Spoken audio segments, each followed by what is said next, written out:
Kabanata 9. At sinabi niya sa kanila, katotohanang sinasabi ko sa inyo, maylan sa nangakatayong ito na hindi matitikman sa anumang paraan ang kamatayan, hanggang sa makita nila ang Diyos na dumarating na may kapangyarihan. At pagkaraan ng 6 na araw, ay isinama ni Jesus si Pedro at si Santiago at si Juan, at sila'y dinalang bukod sa isang mataas na bundok, at siya'y nagbagong anyo sa harap nila, at ang kanya mga damit ay nangagningning na nagsiputing maigi, na anupat sino mang magpapaputi sa lupa ay hindi makapagpapaputi ng gayon. At do'y napakita sa kanila si Elias na kasama si Moises, at sila'y nakikipag-usap kay Jesus.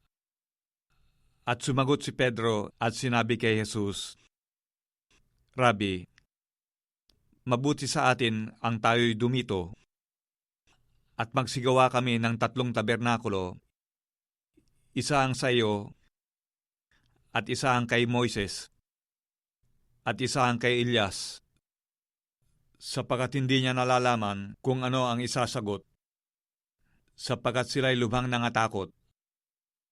At dumating ang isang alapaap na sa kanila'y lumilim, at may isang tinig na nanggaling sa alapaap, ito ang sinisinta kong anak, siya ang inyong pakinggan. At karakarakay, sa biglang paglingap nila sa palibot-libot, ay wala silang nakitang sinuman, kundi si Jesus lamang nakasama nila. At habang nagsisibaba sila sa bundok, ay pinagbili niya sa kanila na sa kanino man ay wag nilang sabihin ang kanilang nakita, maliban na pagka ang anak ng tao ay magbangong maguli sa mga patay. At kanilang iningatan ang pananalitang ito, na nangagtatanungan sila kung ano ang kahulugan ng pagbabagong maguli sa mga patay.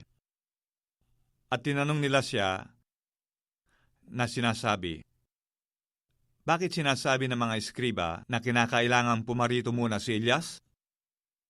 At sinabi niya sa kanila, katotohanan si Elias ay pariritong mauna, at isasauli sa dati ang lahat ng mga bagay. At paanong nasusulat ang tungkol sa anak ng tao, na siya'y maghihirap ng maraming bagay at pawalang halaga? Datapwat sinasabi ko sa inyo, na naparito na si Elias, at ginawa din naman nila sa kanya ang anumang kanilang inibig, ayon sa nasusulat tungkol sa kanya. At pagdating nila sa mga alagad, ay nakita nilang nasa kanilang palibot-libot ang lubhang maraming mga tao, at ang mga eskriba ay nangakikipagtalo sa kanila. At pagdakay ang buong karamihan, pagkakita nila sa kanya, ay nangagtakang mainam, at tinakbo siya na siya'y binati. At tinanong niya sila, ano ang ipinakikipagtalo ninyo sa kanila?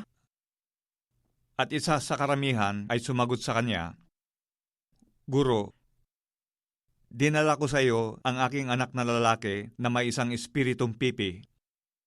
At saan man siya alihan nito, ay ibinubuwal siya, at nagbububula ang kanyang bibig, at nagangalit ang mga ngipin, at unti-unting natutuyo. At sinabi ko sa iyong mga alagad na siya'y palabasin, at hindi nila magawa. At sumagot siya sa kanila at nagsabi, O lahing walang pananampalataya, hanggang kailan makikisama ako sa inyo? Hanggang kailan titiisin ko kayo? Dalhin ninyo siya rito sa akin. At dinala nila siya sa kanya, at pagkakita niya sa kanya, ay pagdakay, pinapangatal siyang lubha ng espiritu, at siya'y nalugmok sa lupa, at nagpagulong-gulong na bumubula ang kanyang bibig.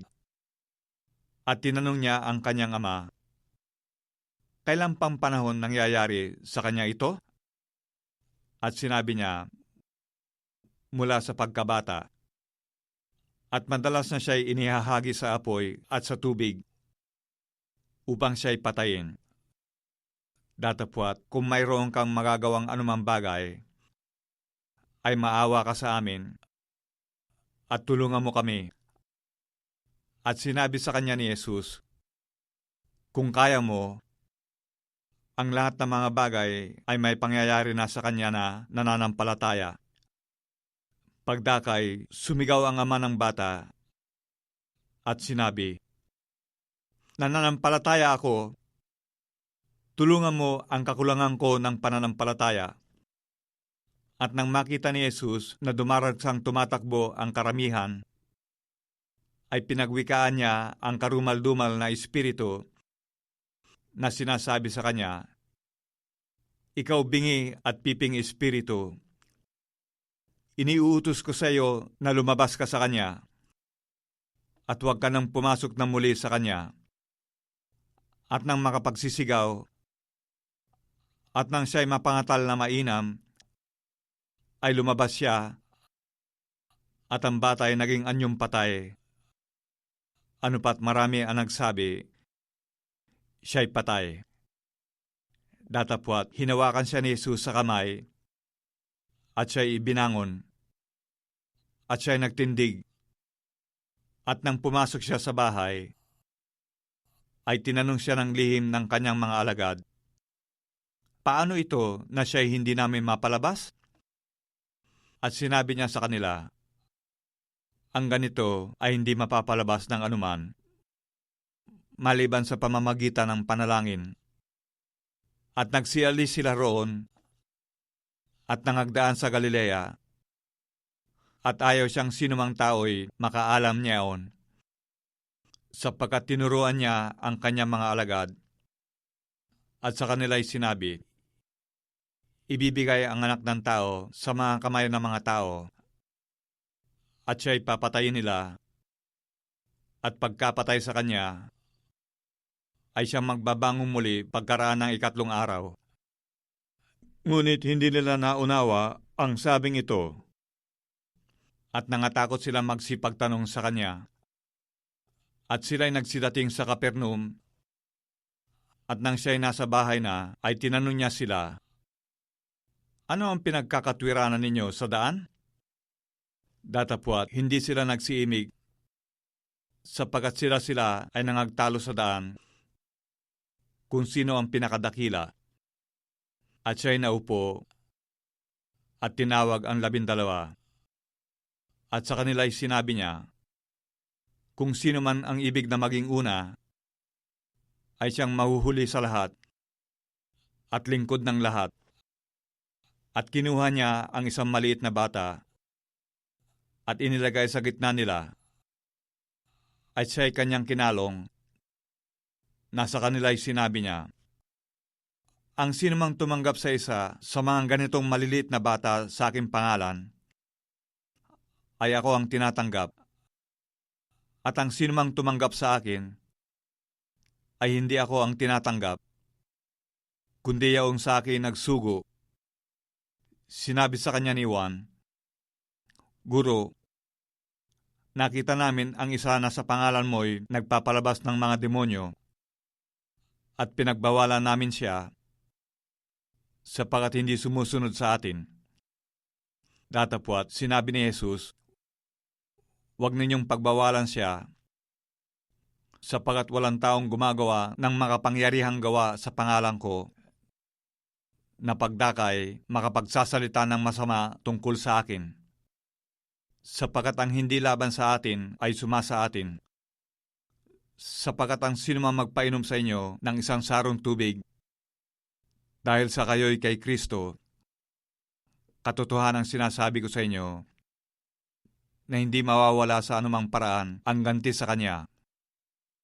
At ang sinumang magbigay ng ikatitisod sa malilit na ito na sumasampalataya sa akin, ay mabuti pa sa kanya kung bitinan ang kanyang leeg ng isang malaking gilingang bato at siya'y ibulid sa dagat. At kung ang kamay mo ay makapagpapatisod sa iyo, ay putulin mo. Mabuti pa sa iyo ang pumasok sa buhay na pingkaw, kaysa may 2 kamay kang mapa sa impyerno, sa apoy na hindi mapapatay. At kung ang paa mo'y makapagpapatisod sa iyo, ay putulin mo. Mabuti pa sa iyo ang pumasok ang pilay sa buhay kaysa may 2 paa kang mabulid sa impyerno. At kung ang mata mo'y makapagpapatisod sa iyo, ay dukutin mo. Mabuti pa sa iyo ang pumasok sa kaharian ng Diyos na may 1 mata kaysa may 2 mata kang mabulid sa impyerno, na do'y hindi namamatay ang kanilang uod at hindi namamatay ang apoy, sapagkat bawat isa'y aasnan sa pamamagitan ng apoy. Mabuti ang asin, datapwat kung tumabang ang asin, ay ano ang inyong ipagpapaalat?